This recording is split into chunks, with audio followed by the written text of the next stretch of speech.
Selamat siang, Tribuners. Live Update Siang kembali hadir menyapa Anda edisi Kamis 8 September 2022. Siang ini kami akan menyajikan berbagai informasi teraktual mengenai peristiwa yang terjadi di tanah air dan akan dilaporkan secara langsung oleh reporter kami di lapangan. Bersama saya Firda Ananda dan inilah Live Update selengkapnya. Kita ke berita pertama, Saudara. Kontras Sumut bersama sejumlah aktivis menggelar peringatan 18 tahun kematian aktivis hak asasi manusia atau HAM Munir Said Talib. Peringatan ini digelar di depan kantor pos Jalan Balai Kota Kota Medan pada Rabu 7 September malam. Salah seorang peserta aksi, Grai Sembiring, mengatakan bahwa tanggal 7 September merupakan hari bersejarah. Pasalnya aktivis HAM Munir meninggal dunia setelah diduga dibunuh pada tanggal tersebut di del pesawat Garuda. Informasi lebih lengkapnya akan disampaikan oleh rekan jurnalis kami dari Tribun Medan. Ada Vian yang akan melaporkannya. Silakan rekan Vian. Baik, rekan Firda dan juga Tribun. Memang tadi malam kontras bersama dengan sejumlah aktivis maupun aktivis mahasiswa ataupun sipil menggelar aksi peringatan 18 tahun kematian aktivis HAM Munir, di mana dalam kesempatan itu mereka menuntut agar Komnas HAM bisa menetapkan kasus kematian Munir ini sebagai pelanggaran HAM berat, di mana aturan pidananya setelah 18 tahun jika tidak ditetapkan kasus kematian Munir ini sebagai pelanggaran HAM berat, maka kasus tersebut tidak akan dilakukan penyelidikan lagi. Tadi malam mereka menggelar membakar lilin dalam aksinya dan juga memajang foto almarhum Munir dan juga memegang sejumlah tuntutan terkait kematian ataupun penanganan kasus kematian Munir. Di sana mereka juga melakukan orasinya untuk mengenang semasa hidup Munir, bagaimana perjuangannya menegakkan hak asasi manusia yang ada di Indonesia. Setelah itu mereka juga sempat melakukan triatikal, di mana mereka melakukannya terkait kronologis kematian Munir yang diduga diracun di atas pesawat begitu. Harapan mereka kasus Munir ini di 18 tahun ini kasusnya itu ditetapkan sebagai pelanggaran HAM berat, agar kasusnya ini akan tetap bisa dilakukan penyelidikan untuk mengungkap penyebab pasti kematian dari aktivis HAM ini. Ya, sekian dari saya, Firda, kembali ke studio. Baik, terima kasih rekan Vian dari Tribun Medan atas laporan Anda. Selamat bertugas kembali. Kita beralih ke informasi selanjutnya, Saudara. Tubagus Cherry Wardana Casan alias Wawan bebas bersyarat dan keluar dari lapas kelas 1 Sukamiskin, Bandung.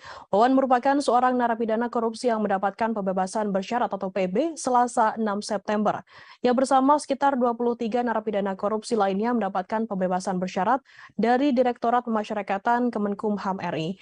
Informasi lebih lengkapnya akan disampaikan oleh rekan jurnalis kami dari Tribun Banten. Ada Ahmad Tajudin yang akan melaporkannya. Silakan rekan Tajudin. Baik, rekan Firda dan Tribuners, diketahui bahwa Tubagus Cherry Wardana atau biasa dikenal dengan Wawan baru saja bebas bersyarat dan keluar dari lapas kelas 1 Sukamiskin, Bandung, di mana Wawan merupakan satu di antara 23 narapidana kasus korupsi yang mendapatkan pembebasan bersyarat dari Direktorat Pemasyarakatan Ditjenpas Kemenkumham RI pada Selasa tanggal 6 September 2022 kemarin. Informasi tersebut juga dibenarkan oleh TB Sukatma selaku hukum dari Wawan, di mana diakui Sukatma bahwa dirinya telah mendapatkan informasi itu langsung dari Wawan, bahwasanya Wawan telah keluar dari penjara. Dia mendapat pembebasan bersyarat bersamaan dengan kakaknya, yakni mantan Gubernur Banten Ibu Ratu Atut Khosyah pada Selasa kemarin. Kemudian untuk hal lainnya, dirinya belum menanyakan begitu banyak kepada Wawan apa saja aktivitas Wawan setelah keluar dari penjara. Namun menurutnya hal itu saat ini Wawan baru saja berkumpul dengan keluarganya untuk kegiatan wajib lapor sendiri. Disampaikan Sukatma bahwa dirinya mengetahui apakah Wawan akan melakukan wajib lapor di Bapas Bandung atau di Bapas Serang. Untuk kasusnya sendiri disampaikan oleh Sukatma bahwa Wawan terjerat salah satunya itu mengenai korupsi.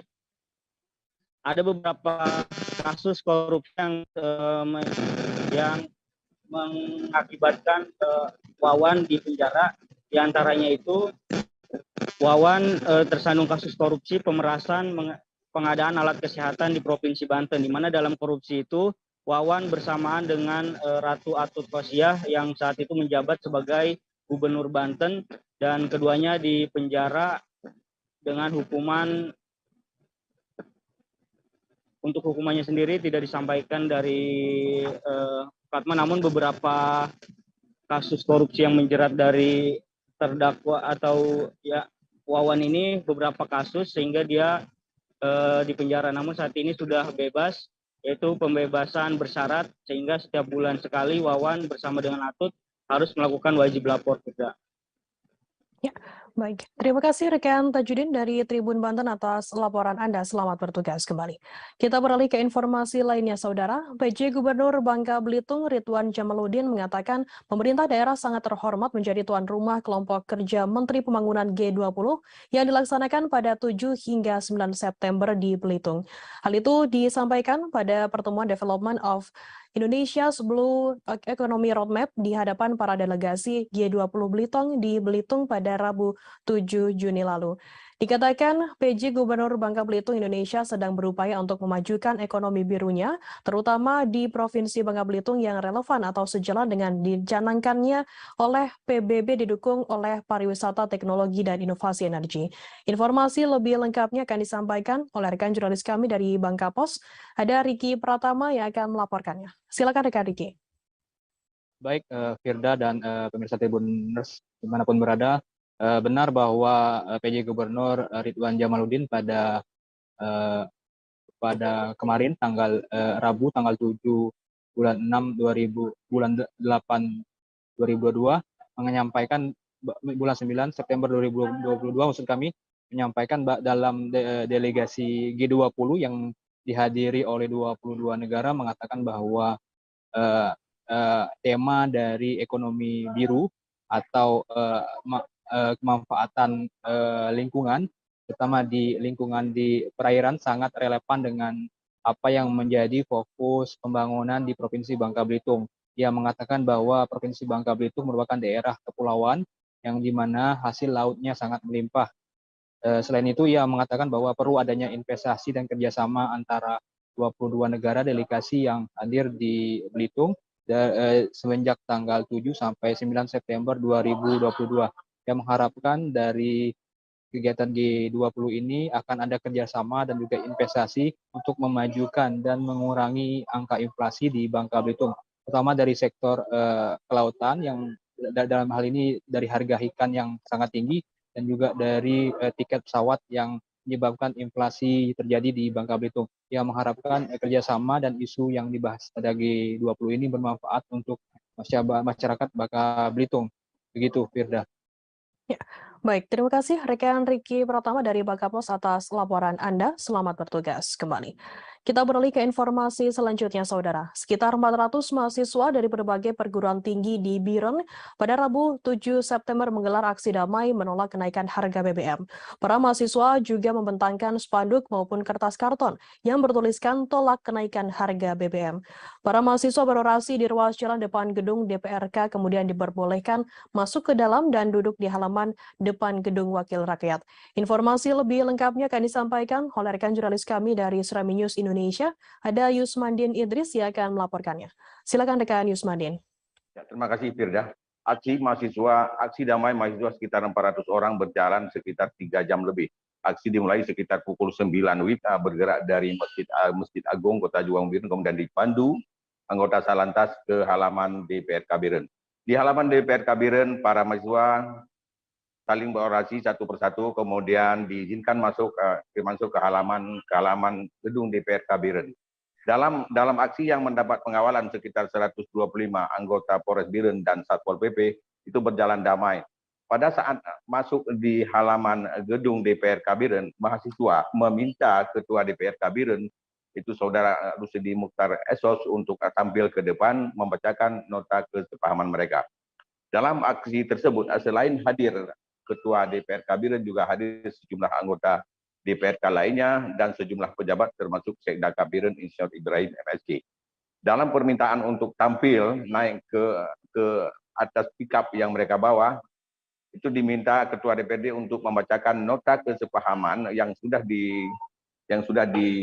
ditulis mereka di hadapan seluruh peserta, di hadapan seluruh para mahasiswa. Dalam aksi tersebut, kemudian Ketua DPRK Biren tampil ke depan dan naik dengan mengambil mikrofon membacakan nota kesepahaman yang ditulis mereka. Dalam konsep nota kesepahaman antara lain ada beberapa poin, intinya adalah menolak kenaikan harga BBM dan sejumlah tuntutan lainnya pada yang bermuara kepada menolak kenaikan harga BBM. Setelah pembacaan nota selesai, Ketua DPRK serta koordinator lapangan dan koordinator aksi melakukan penandatanganan pada lembaran kertas tersebut yang diberi materai yang akan disampaikan ke pimpinan di atas. Untuk dalam aksi tersebut juga Kapolres Biren dan jajarannya selain mengawal juga membagi-bagi kue kepada para mahasiswa yang melakukan aksi tersebut. Demikian, Firda. Ya, baik. Terima kasih rekan Yusmadin Idris dari Seram News Indonesia atas laporan Anda. Selamat bertugas kembali. Kita beralih ke Kaltara, Saudara. Satuan Reserse Kriminal Polres Malinau menangkap seorang sopir perusahaan agen penyalur gas di Malinau selesai melarikan ratusan tabung gas LPG 3 kg. Pria berinisial F, 38 tahun tersebut diduga kabur selesai menggelapkan 871 tabung LPG bersubsidi untuk masyarakat kurang mampu di Malinau. F ditangkap di Kecamatan Muara Wahau, Kabupaten Kutai Timur, Provinsi Kalimantan Timur. Ia ditetapkan sebagai tersangka karena memanfaatkan posisinya sebagai sopir untuk menggelapkan LPG agen penyalur gas di Malinau. Informasi lebih lengkapnya akan disampaikan oleh rekan jurnalis kami dari Tribun Kaltara, ada Muhammad Supri yang akan melaporkannya. Silakan rekan Supri. Baik, terima kasih rekan Firda. Pria F ini sebelumnya memang dicurigai atau dilaporkan oleh pengelola agen penyalur gas subsidi di Kabupaten Malinau, di mana posisi dari F ini adalah seorang sopir truk untuk LPG 3 kg atau biasa disebut sebagai LPG melon kalau di Kabupaten Malinau. Nah, pada saat pengejaran terhadap pria terduga pelaku ini, polisi menemukan truk yang dibawa oleh F terparkir di Kabupaten Tanah Tidung dengan kondisi sebagian muatan berupa LPG 3 kg tersebut, sebagian darinya raib. Pria F diduga melarikan 871 tabung gas LPG bersubsidi peruntukan kabupaten masyarakat kurang mampu di Kabupaten Malinau. Berdasarkan hasil pemeriksaan dari polisi, F akhirnya dilakukan pengejaran sampai informasi terakhir diperoleh bahwa F berada di Kecamatan Muara Wahau, Kutai Timur, Provinsi Kalimantan Timur, dan dilakukan penangkapan. Saat ini polisi telah mengamankan 250 tabung gas LPG dari 870 tabung gas LPG yang diduga digelapkan oleh pelaku. Untuk informasi hasil pemeriksaan dari pihak kepolisian menyebutkan bahwa aksi tersebut sudah dilakukan F sejak pertama dirinya menjabat atau ditugasi untuk menjadi sopir agen penyalur BBM, maksud kami agen penyalur LPG bersubsidi di wilayah Kabupaten Malinau, di mana untuk sekali trayek penyaluran LPG bersubsidi tersebut membawa sekira 1.500 tabung di sebuah truk yang dikendarai oleh F tersebut. Alhasil kemarin pada saat tanggal 3 September 2022 lalu, F dicurigai telah melarikan atau menggelapkan 871 tabung gas LPG bersubsidi. Hasil pemeriksaan polisi memang menurutnya telah dilakukan upaya yang berulang atau tindakan tersebut, penggelapan tersebut telah dilakukan berulang dan terutama pada saat menyalurkan atau membawa distribusi tabung gas LPG untuk peruntukan Kabupaten Malinau, F diduga menurunkan sebagian dari muatan LPG tersebut untuk dijual. Untuk informasi yang kami peroleh, F mengaku bahwa untuk satu tabung gas LPG yang ditetapkan harga eceran tertinggi di Kabupaten Malinau seharga 40.000 untuk gasnya, dijual di Kalimantan Timur seharga 180 sampai 170.000 untuk gas LPG beserta dengan tabungnya. Hasil hitung-hitung jika dikalkulasikan dengan jumlah tabung yang digelapkan oleh F, sekira diperoleh keuntungan oleh F sekira 150 juta rupiah untuk transaksi yang telah dilakukan sejak 2020, yang diduga telah dilakukan sejak 2020 hingga 2022 ini. Terakhir, informasi ini baru terendus oleh pemilik agen karena F diduga telah melarikan BBM subsidi tersebut, maksud kami LPG bersubsidi tersebut dalam jumlah yang besar, yakni 871 tabung. Dan 250 tabung telah disita oleh polisi dan selebihnya saat ini masih dalam proses pencarian yang diduga telah disebarkan secara sporadis di wilayah Provinsi Kalimantan Timur. Demikian rekan Firda. Baik, terima kasih rekan jurnalis dari Tribun Kaltara atas laporan Anda. Selamat bertugas kembali. Akan kami tampilkan Tribuners wawancara dari Wakapolres Malinau, Kompol Lafrin Tambunan. Berikut liputannya untuk Anda. Ini yang beratnya sebesar 3 kg, yang mana tabung bersubsidi ini jumlah tabungnya sebenarnya ada sebanyak 871 gas, gasnya. Namun yang sudah kita jadikan BB yang seperti ada di depan ini, kita sudah ada sebanyak 250 yang jadi BB dulu sementara. Tetapi kita beralih ke informasi selanjutnya, Saudara. Hujan deras dengan intensitas tinggi mengguyur Kutai Barat selama beberapa hari terakhir hingga mengakibatkan banjir di beberapa wilayah. Satu di antaranya yakni di Kecamatan Muara Lawa, tepatnya dekat Jembatan Kajuk yang menjadi akses utama perlintasan jalan tambang batubara yang beroperasi di kawasan tersebut. Bahkan banjir setinggi 70 cm juga merendam jalan poros Trans Kalimantan hingga mengakibatkan jalan penghubung antar provinsi dan antar kabupaten tersebut lumpuh total. Informasi lebih lengkapnya akan disampaikan oleh rekan jurnalis kami dari Tribun Kaltim.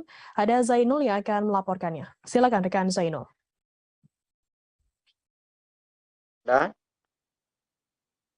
Baik rekan Firda, di sini saya akan melaporkan mengenai banjir yang merendam jalan poros Trans Kalimantan pada minggu kemarin.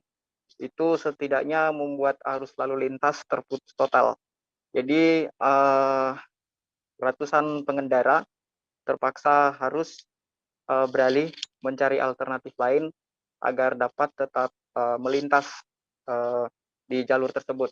Akan tetapi jalur tersebut juga sebenarnya adalah akses transportasi utama yang menghubungkan antara Provinsi Kalimantan Timur dan Kalimantan Selatan serta Kabupaten Kutai Barat dan Kabupaten Kutai Kartanegara. Kemudian para pengendara yang terpaksa putar balik lalu menunggu air banjir untuk surut. Nah, kemudian banjir yang sempat mencapai ketinggian sekitar 70 cm ini juga sempat ditinjau oleh Bupati Kutai Barat Efek-Yapan, di mana dalam tinjauan tersebut Bupati Kutai Barat sendiri bersama rombongannya menyatakan bahwa lokasi tersebut memang seringkali terjadi banjir dan bisa dibilang setiap saat musim hujan turun, lokasi tersebut sangat berpotensi direndam banjir. Kemudian setelah melakukan tinjauan di lokasi banjir Jalan Poros Trans Kalimantan, Bupati Kutai Barat Efek Yapan juga menyebutkan bahwa salah satu pemicu utama terjadinya banjir yang kerap kali melanda wilayah tersebut adalah dikarenakan oleh aktivitas perusahaan pertambangan batubara, di mana setidaknya ada tiga tambang batubara yang berkapasitas cukup besar beroperasi di wilayah tersebut dan juga melintas di jalan tersebut. Jadi Bupati Kutai Barat sendiri memanggil 3 perusahaan itu sendiri untuk diminta keterangan serta kontribusi terhadap pembangunan infrastruktur jalan melalui CSR mereka selama ini.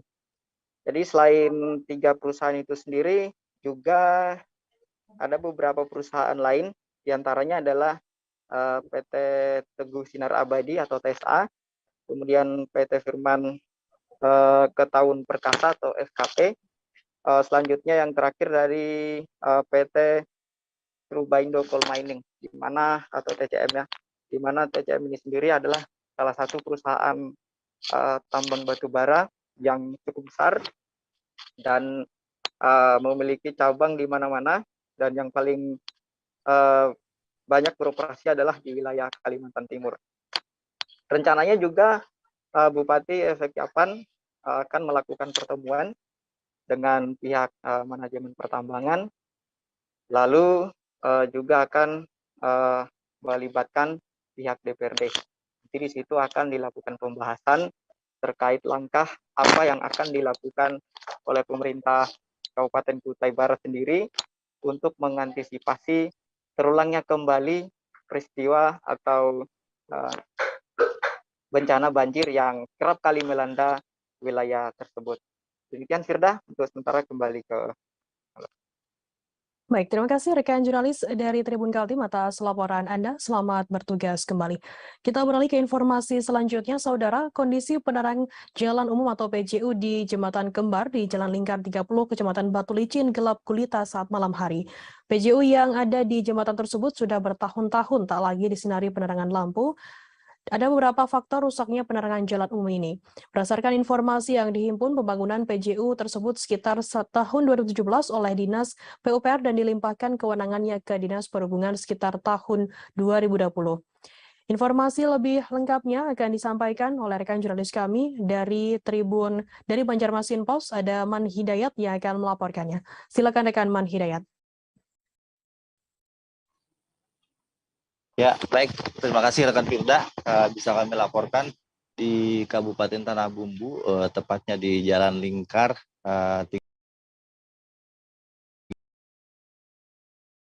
Sebebasnya bayar pakai apa aja di Tokopedia. Bebas ongkir dong.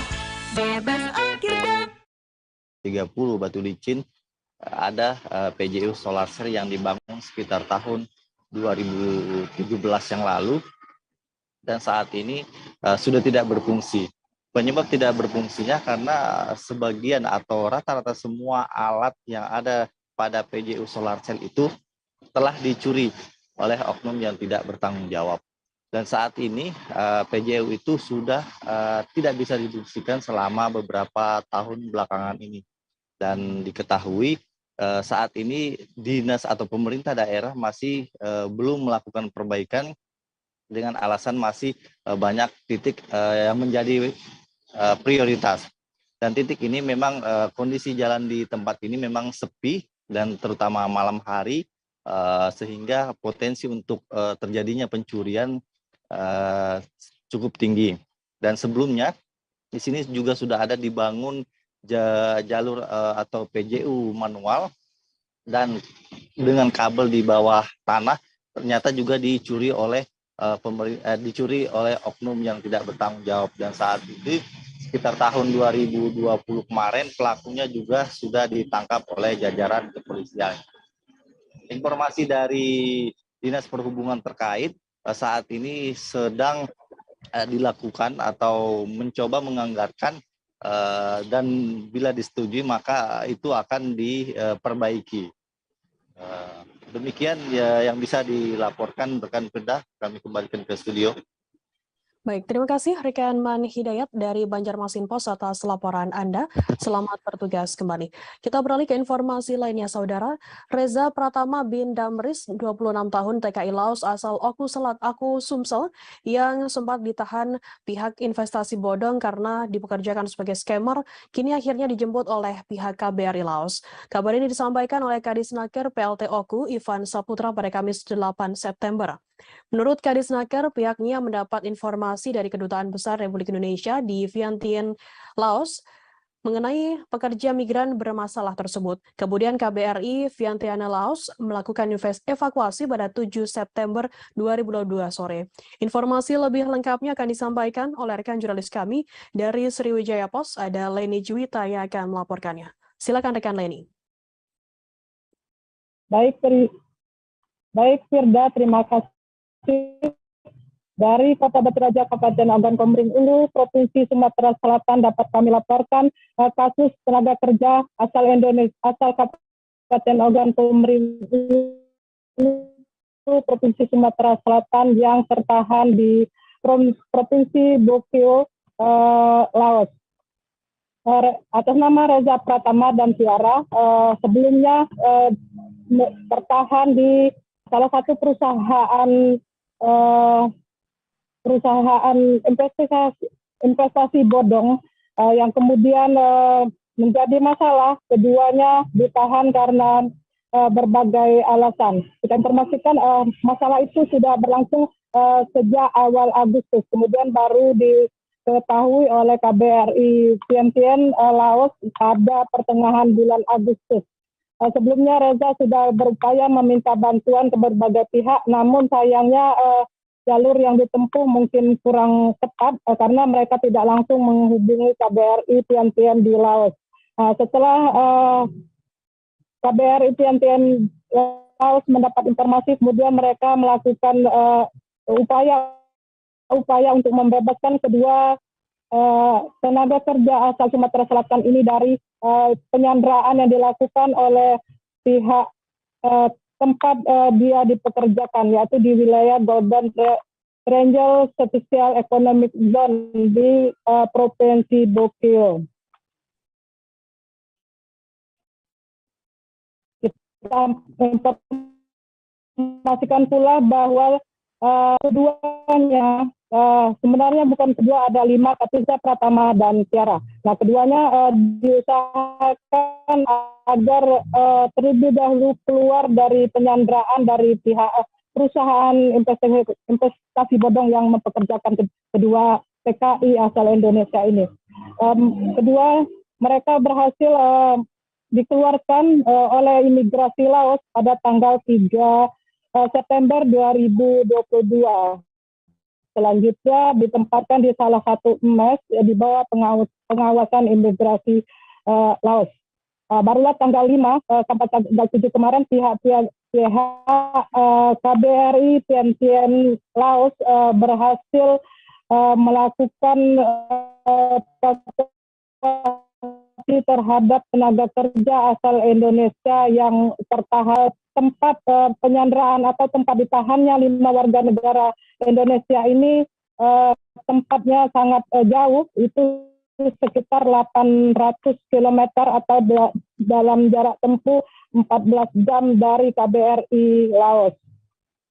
Alhamdulillah pada tanggal 7 sore kemarin Reza dan teman-temannya berhasil dievakuasi oleh pihak KBRI Vientiane di Laos. Kita informasikan bahwa kronologis yang mengakibatkan 2 tenaga kerja asal Sumsel ini tertahan di Laos itu bermula dari tawaran pekerjaan yang dijanjikan oleh orang oknum tertentu yang mendatangi Reza di Palembang yang menjanjikan akan ada tempat bekerja yang lebih menjanjikan dengan upah 28 juta per bulan. Pada bulan Januari lalu, Reza dan Tiara berangkat ke Jakarta dengan negara tujuan Dubai. Namun sampai di Jakarta, Reza terpapar COVID-19 sehingga harus melakukan isolasi mandiri di rumah keluarganya selama 2 minggu. Sedangkan Tiara sudah berangkat lebih dahulu ke Dubai. Setelah Reza dinyatakan sembuh negatif COVID-19, selanjutnya Reza diberangkatkan dengan tujuan Dubai.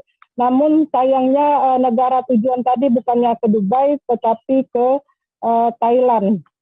Kemudian di Thailand inilah Reza awalnya disambut pejabat, kemudian sempat diinapkan di hotel mewah. Namun selama berikutnya ternyata Reza mengalami mimpi buruk. Reza dibawa ke Thailand, dibawa todongan senjata api, kemudian berganti-ganti kendaraan angkutan darat, tempat naik truk, kemudian diselundupkan melalui hutan-hutan, bahkan sempat nginap di rumah kardus. Nah, semua dalam perjalanan yang panjang ini dari Thailand tujuan Myanmar, Reza mengalami banyak tekanan baik secara emosional maupun secara fisik. Reza kemudian berkali-kali berganti kendaraan, akhirnya dokumen-dokumen penting seperti visa dan paspor serta beberapa dokumen penting lainnya tercecer. Menurut Reza, dia sendiri tidak tahu persis di mana hilangnya dokumen penting ini. Namun diperkirakan waktu itu dia lupa mengambil dari sopir mobil yang mengantar dia. Selanjutnya sampai di Myanmar, Reza ternyata dipekerjakan sebagai scammer di salah satu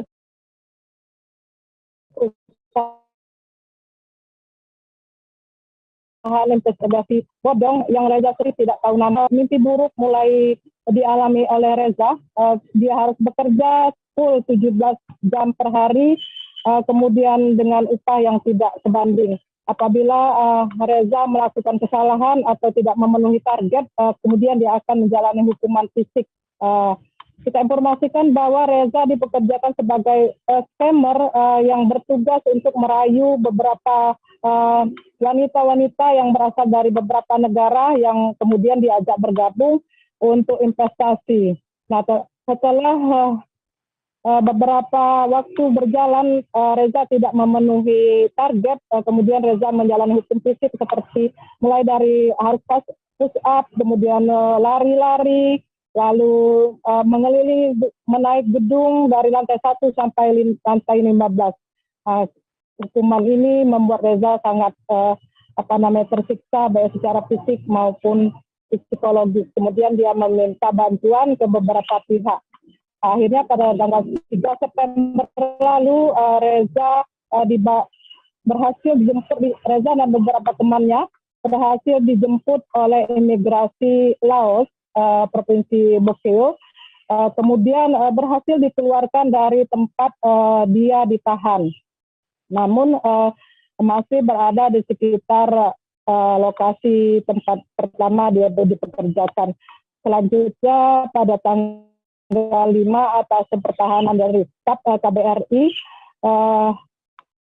Tien Laos berhasil melakukan lobby-lobby diplomatik, kemudian mereka berhasil membawa Reza keluar dari Laos, keluar dari Bokeo. Kemudian tanggal 5 sampai tanggal 7 kemarin dilakukan penjemputan, kemudian Reza dan beberapa temannya selanjutnya ditempatkan di salah satu hotel di salah satu masih di Provinsi Bokeo. Selanjutnya baru diberangkatkan menuju KBRI dengan menggunakan kereta api, dan barulah tanggal 7 sore kemarin Reza dan teman-temannya berhasil dibawa ke KBRI dan situasinya saat ini aman, sehat. Namun kendalanya untuk Reza karena dia tidak memiliki dokumen-dokumen tadi, harus terlebih dahulu dibuatkan dokumen seperti paspor kemudian surat-surat penting dokumen lainnya, sehingga sampai saat ini Reza masih berada di KBRI, sementara 3 teman lainnya yang memang memiliki dokumen itu sudah bisa dipulangkan ke tanah air. Informasi yang kita dapat saat ini yang terakhir, saat ini Reza sudah mendapat surat sejenis surat jalan yang bisa sebagai pengganti paspor yang akan membawa Reza pulang ke tanah air. Namun persoalannya ini tidaklah sesederhana itu karena ada beberapa persyaratan yang harus dipenuhi karena kedua warga ini tersandung masalah keimigrasian karena mereka seharusnya datang dengan kunjungan dengan visa kunjungan, namun di sana melakukan bekerja sebagai scammer tadi. Nah, saat ini kita masih terus memantau kondisi Reza dan beberapa temannya yang masih di KBRI Tian Laos. Demikian Firda, informasi yang kita sampaikan dari Provinsi Sumatera Selatan. Kembali ke studio. Terima kasih rekan Leni Juwita dari Surabaya Pos atas laporan Anda. Selamat bertugas kembali. Tribuners, akan kami tampilkan wawancara dari ayah Reza dan juga kerabat dari Reza bernama Adi. Berikut liputannya untuk Anda. Pending untuk berangkat ke Dubai, tapi yang berangkat duluan ke Dubai itu si Tiara tadi, gitu. Nah, selama 2 minggu di Dubai, Reza baru nyusul ke Thailand. Tiara memang ke Dubai? Tiara memang ke Dubai, tapi 2 minggu di sana. Setelah dijemput Reza, baru mereka berangkat ke Thailand dulu. Pindah lagi, semalam lagi pindah ke hotel. Nah, dari hotel itu baru ke rumah kardus tadi. Di Myanmar itu rumah kardus antara itu. Thailand dan Myanmar. Itu berapa hari di sana? Itu jadi kan dapatnya petugas. Jadi titipnya di sana di rumah kardus. Berapa malam dia ke situ? Cuma semalam. Cuma semalam. Oh, di rumah kardus itu. Rumah liar itu biasanya, rumah kayak di Malaysia. Jadi pas di rumah kardus itu kan rumah senjata waktu di Gedor. Ditodong. Beredar sebuah video seorang tenaga kerja wanita atau TKW asal Kota Serang menangis minta untuk dipulangkan karena kerap disiksa oleh anak majikannya. Dalam video tersebut tampak seorang perempuan bernama Ratih berurai air mata. Ratih mengenakan baju merah bergaris hitam sambil menangis meminta tolong untuk dipulangkan. Sambil memvideokan dirinya, ia bercerita dan tak kuasa menahan tangis. Beberapa gambar juga memperlihatkan luka-luka lebam di beberapa bagian tubuh Ratih. Informasi lebih lengkapnya akan disampaikan oleh rekan jurnalis kami dari Tribun Banten. Ada Milda Niati yang akan melaporkannya. Silakan rekan Milda.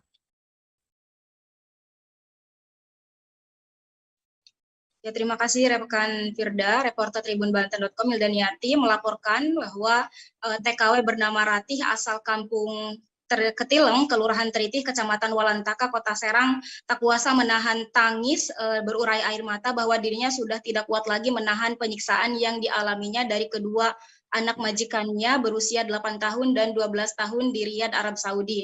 Bahkan majikannya juga tidak memberikan gaji 1 bulan terakhir serta kerap kali tidak memberikan makan kepada Ratih. Dalam video yang diterima tribunbanten.com nih Tribuners, bahwa Ratih mengucapkan dengan dialek bahasa Jawa Serang meminta tolong agar segera dipulangkan, bahwa dirinya sudah tidak kuat lagi menahan penyiksaan yang dialami oleh dirinya selama berada di Arab Saudi.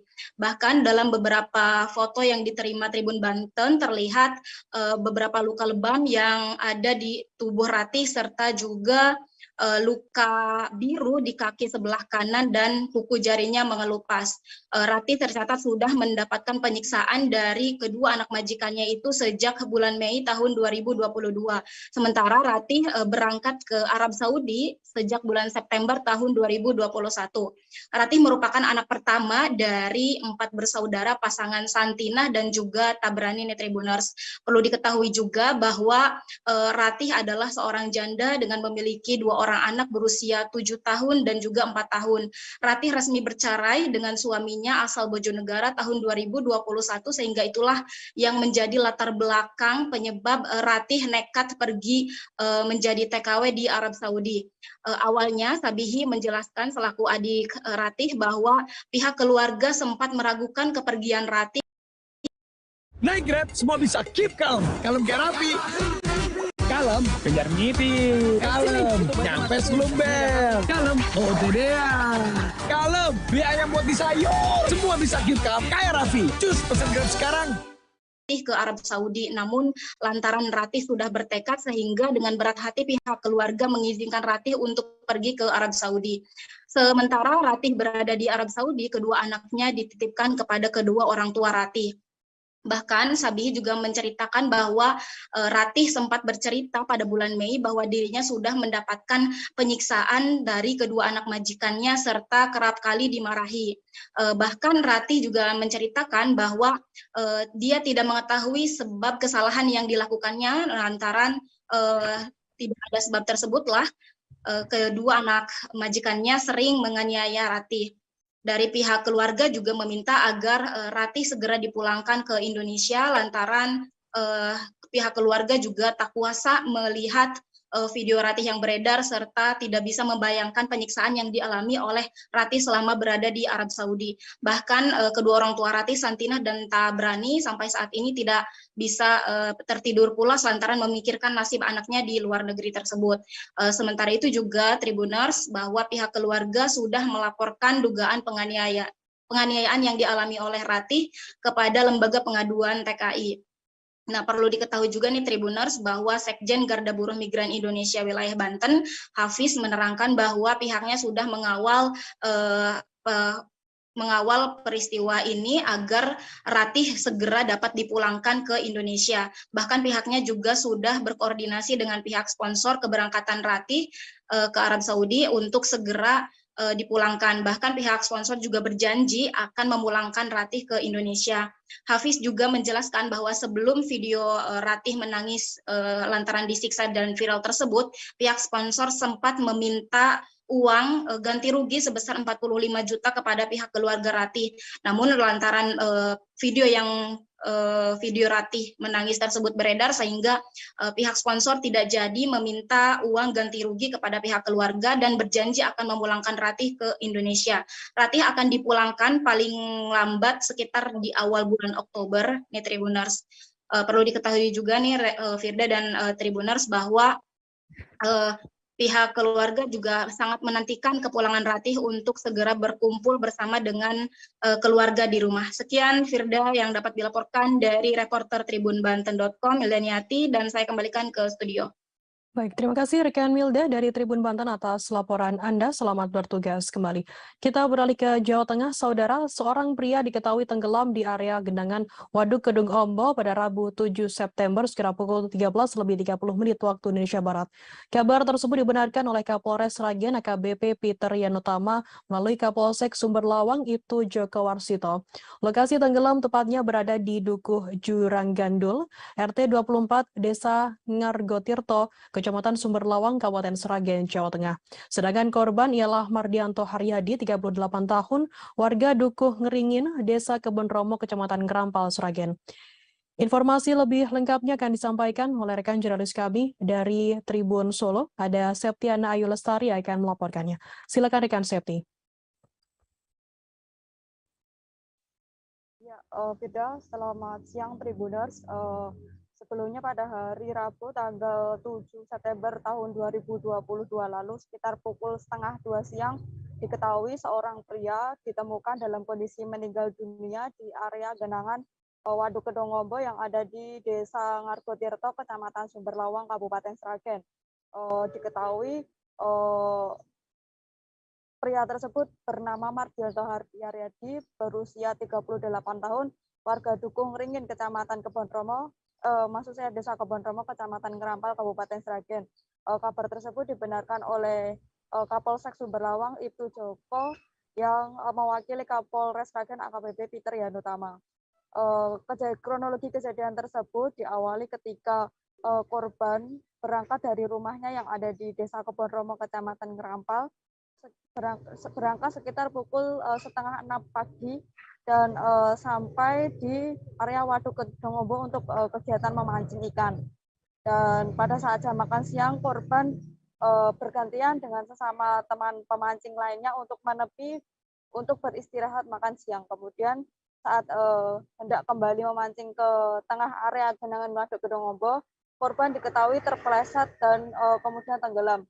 Pada saat itu kejadian tersebut sempat disaksikan oleh salah satu pemancing yang lain dan sempat hendak ingin menolong, namun karena keterbatasan alat dan sebagainya membuat pemancing lainnya tersebut tidak dapat menolong korban sehingga korban tenggelam dan diketahui saat dievakuasi sudah dalam keadaan meninggal dunia, dan korban dievakuasi menggunakan perahu milik warga dan warga sekitar, dan saat pihak kepolisian datang ke lokasi kejadian, korban sudah berada di perahu tersebut dalam kondisi meninggal dunia. Dan saat pertama kali dievakuasi, selain sudah dalam keadaan meninggal dunia, juga hidung korban diketahui mengeluarkan darah. Namun saat dilakukan pemeriksaan di Puskesmas Sumberlawang, korban memang murni meninggal dunia, murni karena tenggelam, dan selanjutnya Polsek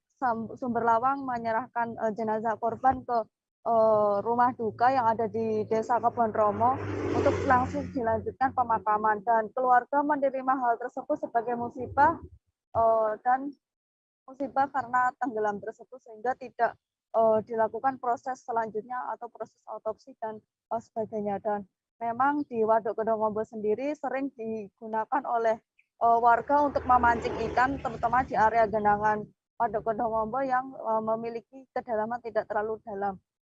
Dan disitulah para pemancing sering abai atau lalai dan tidak mengenakan alat pelindung diri saat memancing, sehingga apabila terpeleset atau dan sebagainya bisa menyebabkan kefatalan, bisa tenggelam dan meninggal dunia. Dan kasus meninggalnya warga Kebonromo ini bukan kali pertama terjadi, namun sudah terjadi beberapa kali, dan rata-rata dikarenakan memang meninggal dunia karena tenggelam.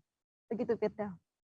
Baik, terima kasih rekan jurnalis dari Tribun Solo, Septiana Yulestari, atas laporan Anda. Selamat bertugas kembali. Kita beralih ke informasi selanjutnya, Saudara. Pemilihan kepala desa di Desa Seipaham, Kecamatan Sungai Kepayang, Kabupaten Asahan berlangsung ricuh. Kericuhan tersebut dipicu diduga adanya kecurangan yang dilakukan oleh panitia penyelenggara pemungutan suara Rabu 7 September. Warga yang membludak menggeruduk tempat pemungutan suara atau TPS 6 yang diduga melakukan tindak kecurangan. Kursi dan meja juga terlihat terbalik serta berkas-berkas suara berserakan di tanah. Informasi lebih lengkapnya akan disampaikan oleh rekan jurnalis kami dari Tribun Medan. Ada Alif yang akan melaporkannya. Silakan rekan Alif. Ya, terima kasih rekan Firda dan Tribuners. Perlu sampaikan kejadian tersebut terjadi pada Rabu 7 September 2020 lalu, di mana Kabupaten Asahan melakukan pemilihan kepala desa secara serentak di 89 desa pada 23 kecamatan.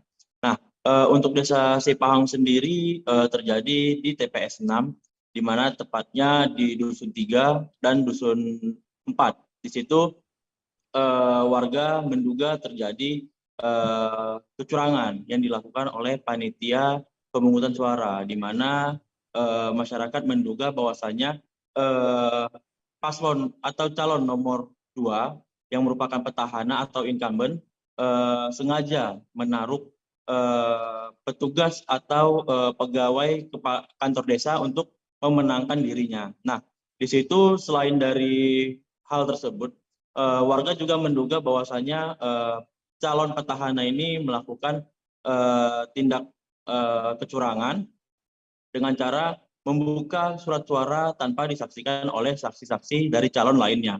Nah, akibatnya penghitungan suara tersebut sempat terhenti dan juga masyarakat sempat mengepung TPS hingga membalik-balikan meja dan juga kursi. Nah, kepolisian juga telah diturunkan sekitar ada 20-an atau lebih polisi yang menjaga. Di situ terlihat polisi mengenakan pakaian lengkap dan juga membawa senjata, maksud saya gas air mata. Nah, akibatnya pemilihan tersebut diundur dan dilanjutkan pada malam harinya. Nah, dari pantauan saya tadi malam bahwasanya selesai dari perhitungan suara tersebut, hingga pada pukul 1 dini hari. Sekian, Firda. Ya, baik. Terima kasih rekan jurnalis dari Tribun Medan, Alfian Alif atas laporan Anda. Selamat bertugas kembali. Akan kami tampilkan Tribuners wawancara dari Soleh Marpaung, tim pemenangan salah seorang calon. Berikut liputannya untuk Anda. Kita rangkaikan tadi itu pas setelah selesai pemilihan maka masuk tahapan penghitungan. Di tahapan penghitungan itu ada mekanisme yang tak dijalankan oleh KPPS. Mekanisme apa? Mekanisme menghitung surat suara yang ada dalam kotak suara. Begitu dituang, langsung dihitung, langsung diumumkan tanpa dihitung dulu berapa surat suara yang ada dalam kotak suara. Nah, sebenarnya ini saya jelaskan sedikit kepada abang-abang sekalian bahwa persoalan dugaan kecurangan ini sudah dari awal tahapan Pilkades, bahwa calon kami didiskualifikasi dengan didiskualifikasi oleh panitia dengan alasan yang tidak jelas dan penafsiran sesuka hati panitia. Polri kembali menggelar sidang kode etik terhadap personilnya yang terlibat kasus kematian Brigadir Nofriansyah Yosua Huta Barat alias Brigadir J pada Kamis 8 September hari ini. Kali ini giliran AKP Diah Chandrawati yang menjalani sidang kode etik. Kadif Humas Polri Irjen Pol Dedi Prasetyo mengatakan AKP Diah tidak terkait dengan tindakan obstruction of justice atau menghalang-halangi pengusutan kasus kematian Brigadir J. Adapun AKP Diah hanya melakukan pelanggaran dengan kategori sedang. Namun Dedi belum menjelaskan secara detail peran AKP Diah dalam kasus tersebut. Informasi lebih lengkapnya akan disampaikan oleh rekan jurnalis kami dari wartakotalive.com. Ada Ramadan Elki yang akan melaporkannya. Silakan rekan Rama. Ya, terima kasih rekan Firda, dapat saya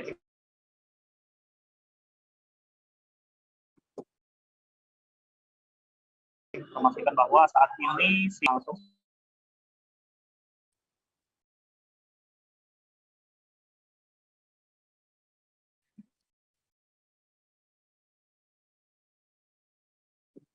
Halo rekan Rama. Rekan Rama bisa mendengar kami dari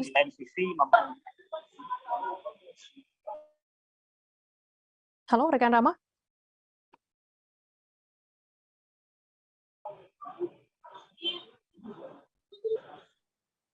Halo rekan Rama bisa mendengar kami dari studio? Cek. Halo. Ya, silakan dilanjutkan rekan Rama. Ya, terima kasih rekan Firda, dapat saya informasikan bahwa saat ini sidang Komisi Kode Etik Polri atau sidang KKEP sedang berlangsung di gedung TNCC Mabes Polri, Kebayoran Baru, Jakarta Selatan pada hari ini Kamis tanggal 8 September 2022. Adapun sidang kali ini yang diperiksa adalah AKP DC atau yang diketahui dengan nama AKP Diah Chandrawati seperti itu. Dan adapun 4 saksi turut dihadirkan dalam sidang KKEP pada hari ini, yang mana saat ini 4 orang saksi tersebut sedang menjalani sidang seperti itu. Adapun 4 saksi itu yakni ABP MBP, Kompol CP, Bribtu WTA, dan Bribda WW seperti itu. Dan untuk sidang kali ini, berdasarkan yang tadi sudah disampaikan bahwa AKP DC tidak terlibat dalam obstruction of justice atau upaya menghalangi penyidikan seperti itu. Namun AKP DC diperiksa terkait kasus yang berbeda seperti itu. Menurut Kabak Penum tadi Kombes Nurul Azizah mengatakan bahwa AKP DC ini diduga melanggar tugas seperti itu. Dan adapun AKPDC saat ini sedang diperiksa seperti itu di gedung TNCC Mabes Polri, Kebayoran Baru, Jakarta Selatan. Dan seperti diketahui memang adapun yang terlibat dalam obstruction of justice ada 7 tersangka seperti itu, mulai dari Ferdi Sambo, hingga Kombes Agus Nurpatria seperti itu, dan sudah ada 4 orang yang sudah PTDH atau dipecat secara tidak hormat seperti itu, dan mereka mengajukan banding dalam sidang Komisi Kode Etik Polri yang sudah bergulir beberapa waktu lalu seperti itu. Rekan Firda. Baik, terima kasih rekan jurnalis dari wartakotalive.com, Rama, atas laporan Anda. Selamat bertugas kembali. Dan Tribuners, akan kami tampilkan wawancara dari Kadif Humas Polri, Irjen Pol Dedi Prasetyo. Berikut liputannya untuk Anda. Ya, dengan pelanggar KBP ANP, pasal yang dilanggar, kembali saya sampaikan kepada teman-teman, yaitu pasal 13 ayat 1 PP RI nomor 1 tahun 2003 tentang pemberhentian anggota Polri, junto pasal 5 ayat 1 huruf C, pasal 8 huruf C angka 1, kemudian pasal 10 ayat 1 huruf B, dan pasal 10 ayat 1 huruf F Peraturan Kepolisian nomor 7 tahun 2022 tentang Kode Etik Profesi dan Komisi Kode Etik Polri. Hasil keputusan sidang kode etik diputuskan bahwa yang pertama, sanksi etika, yaitu perilaku pelanggaran sebagai perbuatan tercela. Yang kedua, sanksi administrasi. A, penempatan khusus selama 28 hari dari tanggal 9 Agustus sampai tanggal 6 September. Kebakaran rumah terjadi di Kelurahan Kabor, Kecamatan Alok, Kabupaten Sika, Nusa Tenggara Timur pada Rabu 7 September siang. Kebakaran ini diduga disebabkan karena adanya korsleting listrik dari kabel CCTV. Beruntungnya tidak ada korban jiwa dalam kejadian tersebut. Menurut warga setempat, pemilik rumah saat itu sedang berada di luar kota. Titik api sendiri bersumber dari dalam sebuah kamar tidur yang berada di dalam rumah itu. Informasi lebih lengkapnya akan disampaikan oleh rekan jurnalis kami dari Tribun Flores, ada Nofri Fuka yang akan melaporkannya. Silakan rekan Nofri. Baik, selamat siang rekan Firda. Dapat kami laporkan bahwa kemarin di Kelurahan Kabur, Kecamatan Alok, Kabupaten Sika terjadi kebakaran rumah. Adapun diketahui bahwa kebakaran tersebut disebabkan oleh diduga adanya korsleting listrik dari kabel CCTV yang bersumber dari salah satu kamar di rumah tersebut. Diketahui bahwa kebakaran rumah tersebut dan untuk pemilik rumahnya saat ini tidak berada di lokasi atau tidak berada di rumah tersebut, melainkan mereka sementara berada di Kupang. Dan peristiwa ini juga sempat memantik perhatian warga di sekitar Kelurahan Kabor, dan beruntungnya bahwa dari pihak pemadam kebakaran bertindak cepat sehingga api dapat dipadamkan. Meskipun demikian, terdapat pada bagian atau beberapa ruangan sudah tampak gosong dikarenakan api yang melahap ruangan-ruangan di rumah itu. Kebakaran terjadi pada pukul 2.30 dan selain itu juga Hoax salah satu anak dari pemilik rumah menyampaikan bahwa insiden tersebut tidak menyebabkan korban jiwa dan juga tidak ada kerugian harta benda atau kerugian yang istilahnya bahwa kerugian sangat besar seperti itu. Dan ia menjelaskan bahwa untungnya bahwa pihak dari pemadam kebakaran maupun juga pihak dari Satpol PP turun untuk memadamkan kebakaran. Adapun kita juga sempat mewawancarai salah satu pihak yang terlibat dalam pemadaman kebakaran, yakni Kasatpol PP Kabupaten Sika, Pak Ferdianus Lepe. Beliau juga menyampaikan bahwa saat mereka diberitahu informasi tersebut, mereka langsung turun ke lapangan dan berusaha untuk memadamkan api. Dan beruntungnya bahwa proses pemadaman berjalan dengan lancar dan tidak ada korban jiwa saat kejadian tersebut. Demikian informasi yang dapat kami sampaikan. Ya, baik, terima kasih rekan Nofri Fuka atas laporan Anda. Selamat bertugas kembali. Akan kami tampilkan Tribuners wawancara dari Kepala Satuan Polisi Pamung Praja Ferdinandus Lepe. Berikut liputannya untuk Anda.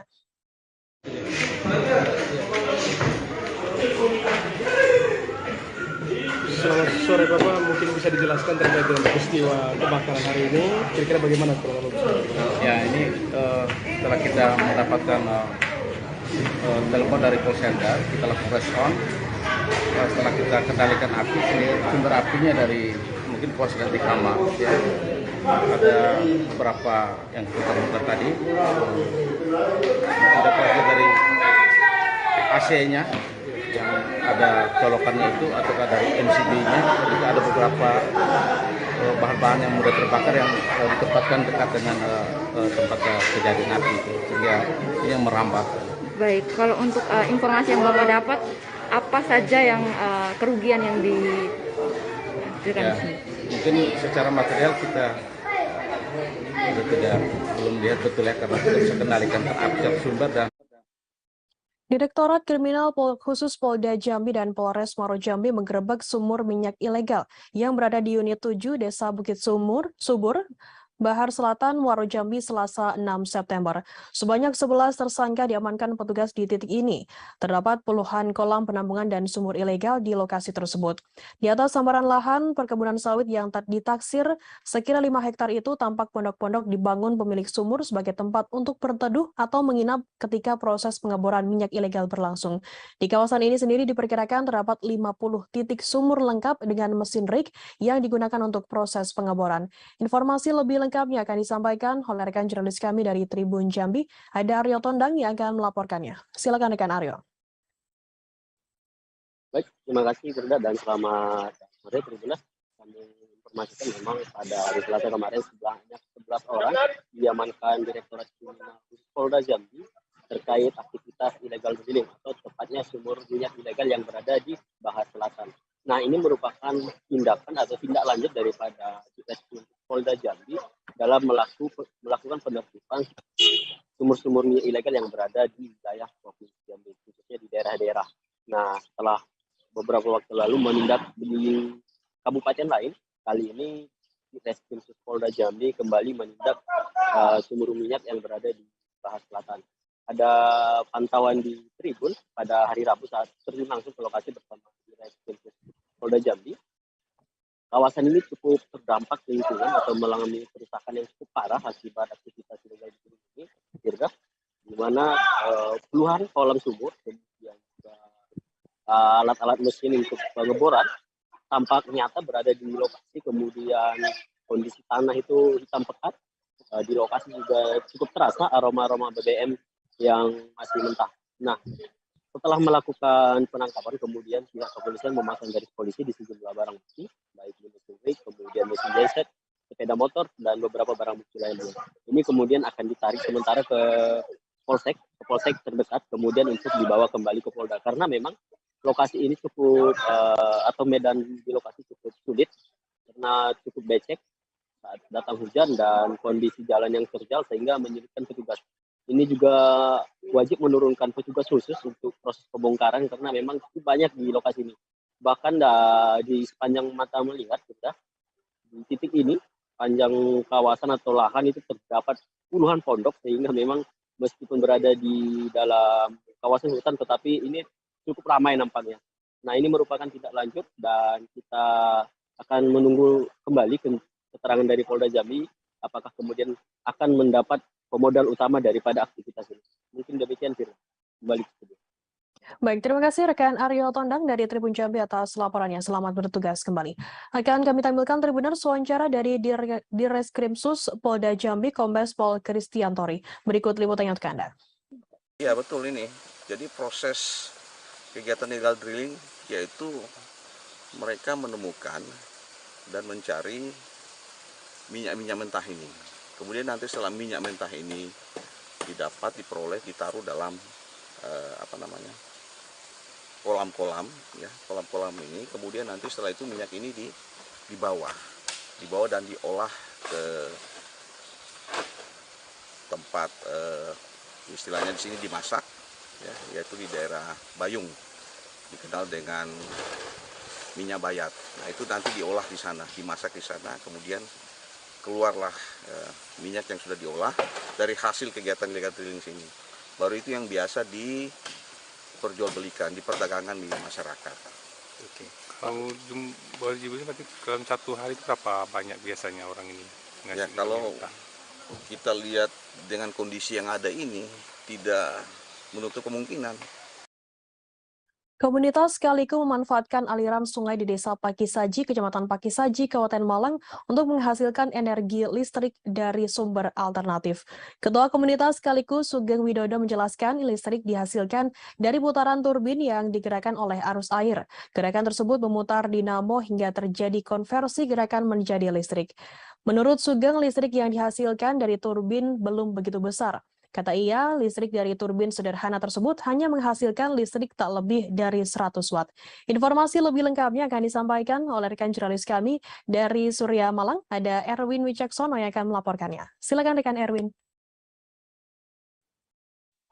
Ya, baik, terima kasih juga. Ya, komunitas Kaliku yang beranggotakan beberapa orang di Pakisaji yang tergerak, artinya untuk menggerakkan lingkungan di sekitarnya, menggandeng salah satu universitas swasta di Malang, yakni ITN, untuk membuat sumber listrik alternatif dari tenaga arus air. Tenaga arus air ini kemudian digerakkan oleh sebuah turbin yang akhirnya bisa membuat gerakan statis yang membuat adanya gerakan listrik tenaga arus DC, begitu kata Ketua Kaliku Sugeng Winoto, begitu. Nah, meski kemudian turbin listrik ini sudah dipasang di wilayah Desa Pakisaji, Kecamatan Pakisaji, Kabupaten Malang, namun sebaran atau pemanfaatan listrik dari turbin ini masih belum masif karena memang cakupan dari turbin tersebut masih kecil. Nah, berdasarkan wawancara kami dengan Ketua Kaliku mengatakan bahwa adanya pemasangan turbin ini adalah bagian dari proyek jangka panjang Komunitas Kaliku untuk membuat kawasan wisata di area Sungai Anak Molek yang melintasi Desa Pakisaji tersebut. Nah, adanya dengan turbin listrik ini nantinya akan menyalurkan listrik untuk keperluan listrik dari usaha kafe dan kemudian sanggar-sanggar seni yang akan dibangun di kawasan wisata tersebut. Nah, menurut Ketua Kaliku sendiri, Sugeng menyatakan bahwa pemasifan atau memperbanyak turbin-turbin listrik di wilayahnya, khususnya di sungai tersebut, terkendala dari segi biaya dan kesadaran masyarakat untuk menjaga turbin tersebut beroperasi masih begitu rendah.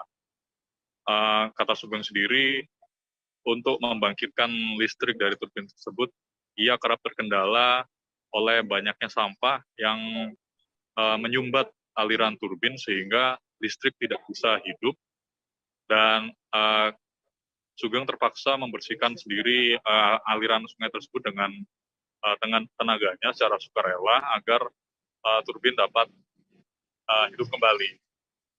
Dan Sugeng tak menampik juga bahwa dirinya juga membutuhkan kesadaran dan dukungan masyarakat sekitar agar turut menjaga turbin yang mereka bangun secara swadaya tersebut. Begitu, Firda. Ya, baik. Terima kasih rekan Erwin Wicaksono dari Surya Malang atas laporan Anda. Selamat bertugas kembali. Tribuners, akan kami tampilkan wawancara yang tadi sudah diimbun rekan Erwin dari Ketua Komunitas Kaliku Sugeng Widodo. Berikut liputannya untuk Anda. Ini dari dari mahasiswa ITN, kebetulan melalui dosanya Bapak Widodo. Waktu itu kita dikunjungi Bapak Widodo ke sini, kemudian beliau menawarkan untuk pembuatan mikro-hidro di Kaliku, dan yang melaksanakan dari organisasi mahasiswa yang ada di ITN. Dan untuk pelaksanaannya sudah setahun yang lalu, sehingga hari ini kita hanya butuh merawat, dan kendalanya adalah tetap sampah yang masih belum bisa kita atasi secara benar, karena kesadaran masyarakat juga masih belum sepenuhnya sadar untuk tidak membuang sampah sekali. Pemanfaatannya sendiri sampai saat ini bisa menerangi apa aja nih, Mas? Kita beralih ke informasi selanjutnya, Saudara. Dinas Sosial Surabaya bersama petugas dari kantor pos mempercepat penyaluran bantuan langsung tunai atau BLT pengalihan subsidi bahan bakar minyak atau BBM. Di Surabaya sendiri, jumlah penerima BLT BBM naik menjadi 26.000 keluarga penerima manfaat atau KPM. Sebelumnya, Dinsos sendiri pada Sabtu 3 September menjelaskan bahwa jumlah penerima di Surabaya mencapai 71.906 penerima. Namun Kementerian Sosial memperbarui data tersebut pada Senin 5 September. Informasi lebih lengkapnya akan disampaikan oleh rekan jurnalis kami dari surya.co.id, ada Bobby Kolowai yang akan melaporkannya. Silakan rekan Bobby.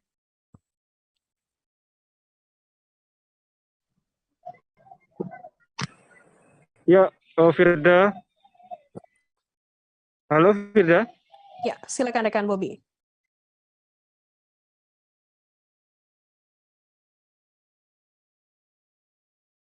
Ya, Firda. Jadi benar sekali Dinas Pemerintah Kota melalui Dinas Sosial Surabaya terus menyalurkan pembagian bantuan langsung tunai sebagai pengalihan kompensasi pengalihan subsidi bahan bakar minyak ke sejumlah keluarga penerima manfaat di Kota Surabaya. Dinas Sosial diantaranya melakukan penyaluran ini dengan melalui door to door atau dengan mendatangi rumah ke rumah. Kepala Dinas Sosial Kota Surabaya memimpin langsung jajarannya dengan berkoordinasi bersama petugas kantor pos. Selain menyalurkan bantuan, kegiatan ini juga sekaligus melakukan pengecekan kondisi KPM yang mana apakah benar keluarga penerima manfaat merupakan warga yang memang masuk dalam kriteria penerima BLT. Nah, Pak Jadi menjelaskan bahwa ada sejumlah peningkatan atau perubahan data dari yang Sabtu lalu atau hari pertama pemberian BLT, penerima baru berjumlah sekitar 71.000. Namun 2 hari kemudian data bertambah dari yang awalnya 71.000 menjadi 98.000. Data tersebut merupakan update atau aktualisasi dari data penerima BLT yang berasal dari Kementerian Sosial. Penyaluran BLT ini berlangsung di tengah jalannya proses penolakan ya sejumlah elemen mahasiswa yang juga berlangsung selama beberapa hari terakhir di Kota Surabaya. Pemerintah kota juga memastikan bahwa selain penyaluran BLT dari Kementerian Sosial, Pemkab juga memastikan akan terus mendukung warganya untuk meningkatkan daya beli masyarakat, terutama sebagai antisipasi atas kenaikan harga BBM. Ada sejumlah strategi yang dilakukan pemerintah kota untuk menaikkan pendapatan warga sehingga daya beli tetap terjaga. Di antaranya dengan memberikan pelatihan UMKM, kemudian memperkerjakan sebagian warga melalui berbagai program di Pemkot Surabaya, serta penyaluran berbagai bantuan melalui Dinas Sosial Kota Surabaya. Diharapkan berbagai strategi tersebut dapat meningkatkan pendapatan mereka sehingga daya beli terhadap bahan bakar minyak, terutama sembako ya, sebagai imbas dari kenaikan harga BBM ini terus terjaga. Firda. Ya. Baik, terima kasih rekan Bobby Kolowai dari surya.co.id atas laporan Anda. Selamat bertugas kembali.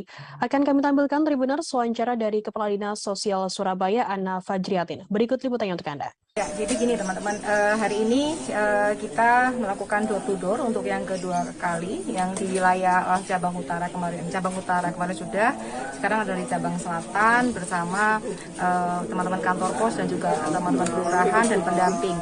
Jadi kita kembali mengecek lagi, langsung kita berikan BLT itu sembari kita mengecek kondisi para KPM ini. Hari ini kita berikan BLT BBM 300.000 dan 500.000. Dan itu jadi kalau BLT BBM 1 bulan itu 150.000. Kemudian diberikan dalam 2 bulan. Jadi September, Oktober diberikan bulan September. Nanti November dan Desember kita akan tunggu apakah diberikan bulan November ataupun bulan Desember, seperti itu. Total berapa BLT? Untuk Kalau itu kami tetap menunggu update data juga dari Kementerian Sosial. Jadi itu data ini cukup dinamis dan memang Upacara peringatan Hari Ulang Tahun ke-447 Kota Ambon yang digelar di Lapangan Merdeka berlangsung khidmat Rabu 7 September. Upacara dimulai pada pukul 9 pagi waktu Indonesia Timur setelah penjabat Wali Kota Ambon, Budewin Watimena, dan rombongan tiba di lokasi upacara.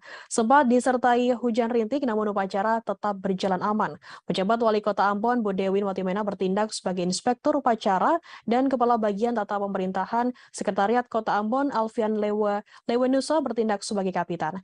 Informasi lebih lengkapnya akan disampaikan oleh rekan jurnalis kami dari Tribun Ambon. Ada Mesya Marasabesi yang akan melaporkannya. Silakan rekan Mesya. Baik, halo Firda, halo Tribuners, selamat sore. Saya Mesya Marasabesi, jurnalis tribunambon.com, ingin melaporkan terkait dengan upacara peringatan Hari Ulang Tahun atau HUT ke-447 Kota Ambon yang digelar pada Rabu 7 September 2022 kemarin di lapangan Merdeka Ambon. Nah, Tribuners, upacara ini berlangsung pukul 9 pagi setelah penjabat Wali Kota Ambon, Budewin Watimena, dan juga rombongan tiba di lokasi upacara. Dan upacara ini berlangsung dengan menggunakan dialek Ambon, juga disertai dengan rintik hujan, namun upacara ini tetap berlangsung khidmat, Tribuners. Tribuners, dalam sambutannya, Budewin Watimena meminta agar warga Kota Ambon bersyukur kepada Tuhan Yang Maha Esa, karena hingga saat ini Kota Ambon bisa maju dan aman dan tentram hingga saat ini, Tribuners. Untuk Anda ketahui, Tribuners, HUT ke-447 Kota Ambon ini menggunakan tema Give to Ambon atau dengan bahasa Indonesia diartikan sebagai berikan untuk Ambon, atau dengan dialek Ambon yang artinya kasih for Ambon. Tribuners, tarian Cakalele juga mengiringi upacara ini, di mana tarian Cakalele iringi pembawaan pataka bendera kebesaran Kota Ambon pada perayaan HUT ke-447 Kota Ambon ini. Tampak para penari mengenakan pakaian adat khas Ambon dengan paduan warna merah, hitam, dan kuning, dan memegang sepasang senjata tradisional asal Maluku, yaitu parang dan juga salawaku. Para penari Cakalele ini tepat berada pada bagian depan barisan pembawa bendera kebesaran, Tribuners. Selanjutnya, tarian Cakalele mulai diperagakan dari arah pintu masuk lapangan Merdeka dekat dengan Balai Kota Ambon. Sementara, Tribuners, untuk barisan pembawa pataka menggunakan pakaian adat berwarna merah dan hitam dengan menggunakan ikat kepala. Upacara peringatan HUT ke-447 Kota Ambon dimulai sejak pukul 9 dan selesai sekitar pukul 11 siang. Demikian yang dapat saya laporkan, Firda. Baik, terima kasih rekan Mesya dari Tribun Ambon atas laporannya. Selamat bertugas kembali. Tribuners, akan kami tampilkan wawancara dari penjabat Wali Kota Ambon, Budewin Watimena. Berikut liputannya untuk Anda. Kepada semua, mari kita sembahyang, angkat hati, bilang dangke dan syukur banyak pada Allah Subhanahu wa Ta'ala, Tuhan yang Maha Esa. Karena atas kasih dan anugerahnya, kota ini tetap aman dan terpelihara, menjadi kota yang maju, rumah yang aman dan nyaman berkatong semua. 447 tahun Kota Ambon ini ada. Bukanlah perjalanan yang pendek, tetapi sebuah perjalanan yang sangat panjang. Dan sejarah perjalanan tersebut sebikin kota ini jadi kota yang kuat, kota yang maju. Ribuan masyarakat Kota Makassar menjadi saksi dimulainya rangkaian pembukaan Makassar International Egg Festival and Forum 2022 atau FEG. Masyarakat tampak antusias menyaksikan dan mengabadikan momen beragam atraksi udara yang tampil sebagai pembuka Hajatan Akbar Rabu 7 September. Demo udara diawali dengan aksi pesawat Boeing 737-200 yang mempertontonkan operasi intai udara. Pesawat berjuluk Duyung ini disertai sensor kamera resolusi tinggi yang mendukung operasi pengawasan dan pengintaian secara real-time bahkan di malam hari. Informasi lebih lengkapnya akan disampaikan oleh rekan jurnalis kami dari Tribun Timur, ada Siti Aminah yang akan melaporkannya. Silakan rekan Siti.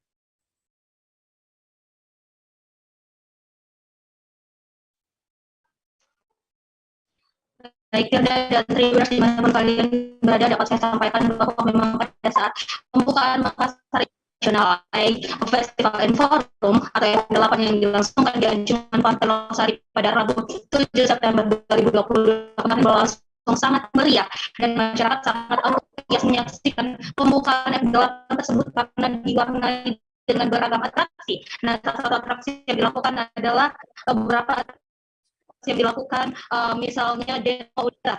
Jadi demo udara diawali dengan aksi pesawat Boeing 737-200 yang mempertontonkan operasi intai udara dapat berjuluk Duyung tersebut disertai sensor kamera resolusi tinggi yang mendukung operasi pengawasan dan pengintaian secara real time bahkan di malam hari.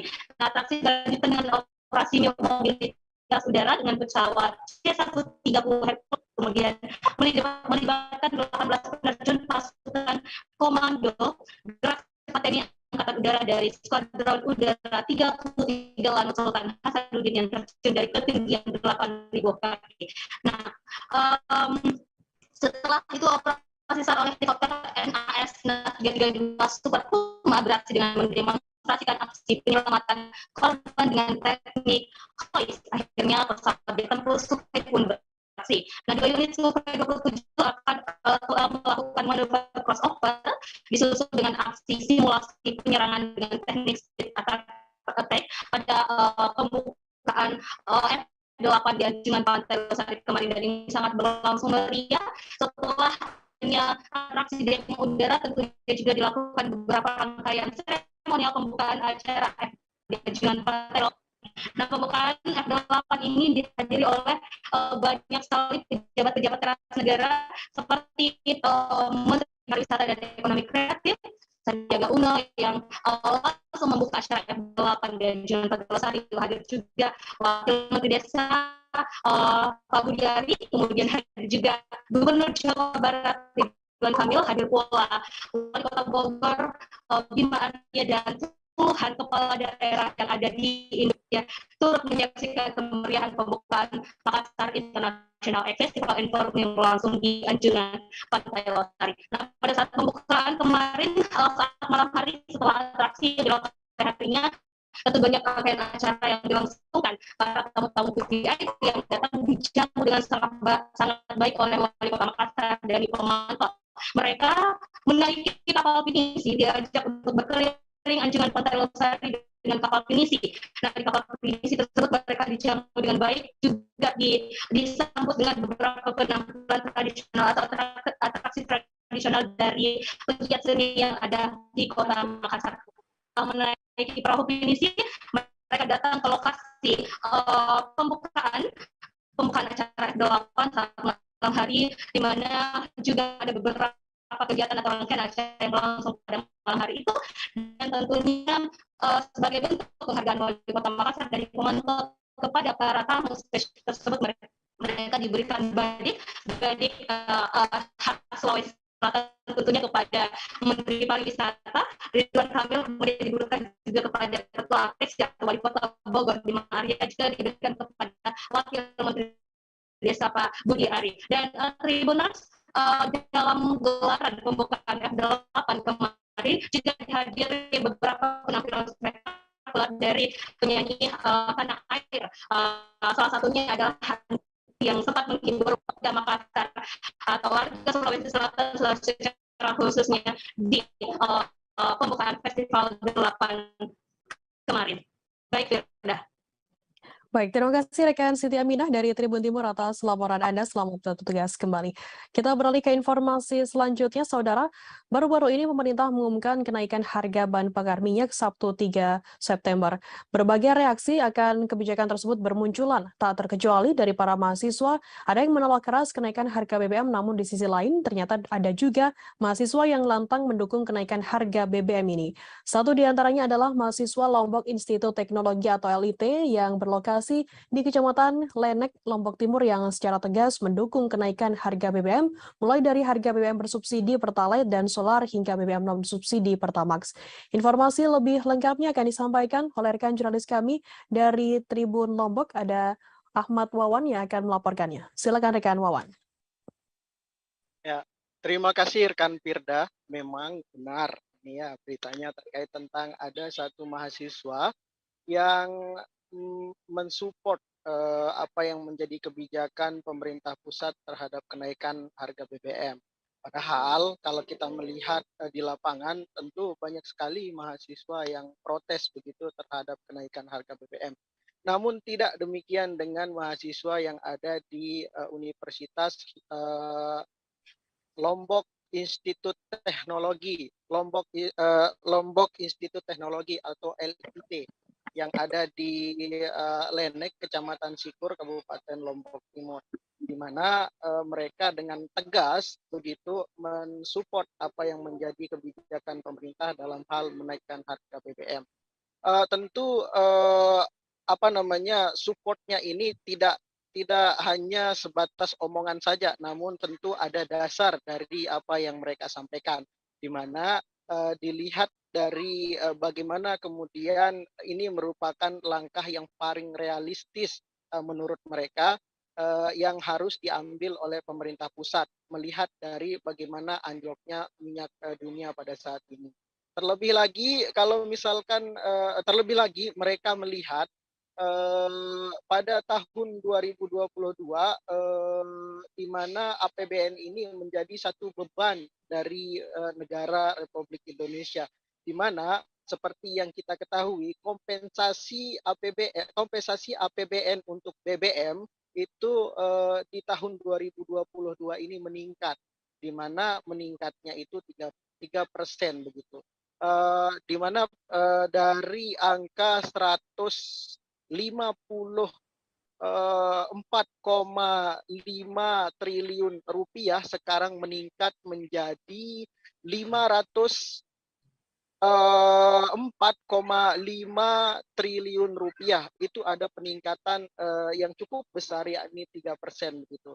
Hal inilah yang dinilainya kemudian ini adalah langkah realistis pemerintah pusat untuk bagaimana menseimbangkan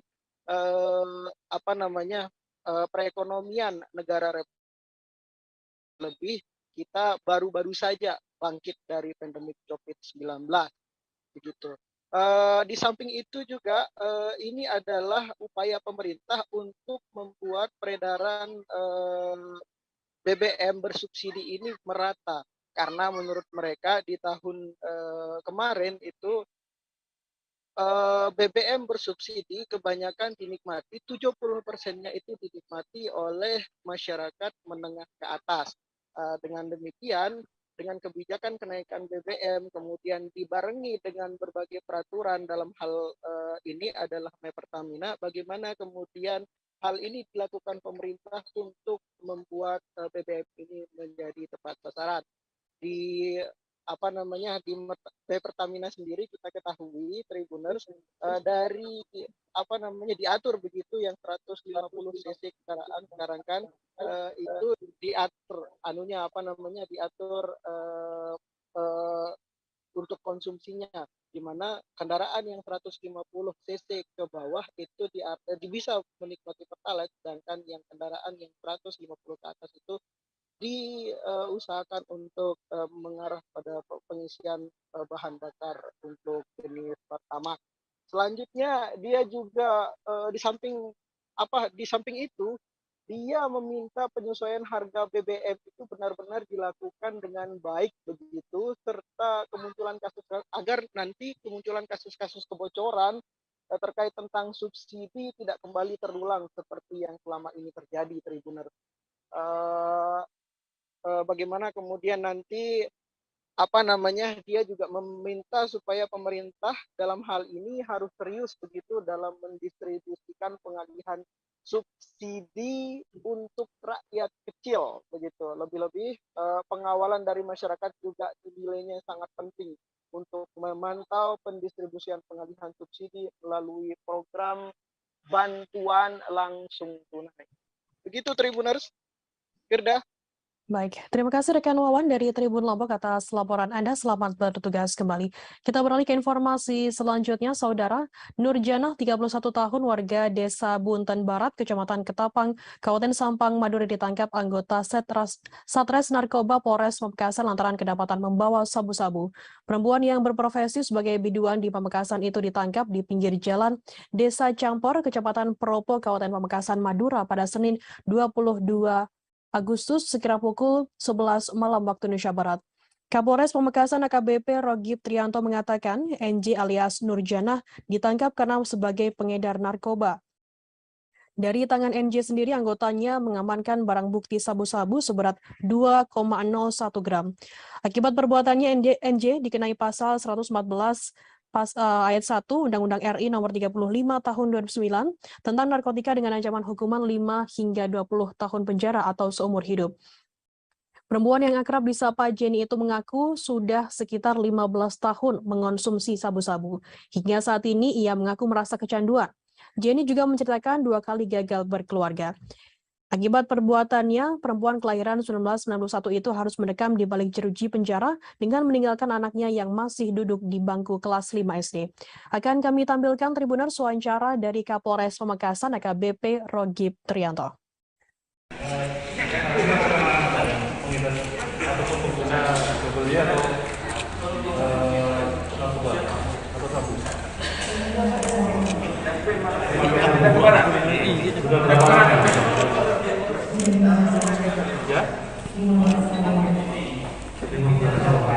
Pekerjaan.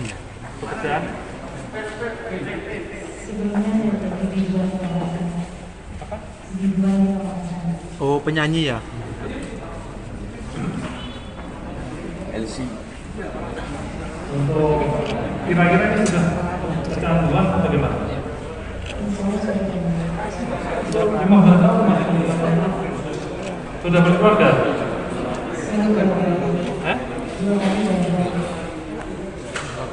Dua kali gagal berkeluarga. Udah ada anak? Sudah anak? Umur berapa sekarang? Kelas 5 SD. Anaknya kelas 5 SD. Yang Mbak SD umur berapa? Saya kalau udah 91. Lahir tahun berapa? 91. Lahir tahun berapa? Cukup dan? Cukup. Tribuners, informasi tadi sekaligus menutup perjumpaan kita dalam live update siang hari ini. Jangan lupa saksikan terus live update siang di seluruh kanal YouTube dan Facebook Tribun Network. Saya Firda Ananda, peserta ikut bergas pamit undur diri. Terima kasih dan sampai jumpa.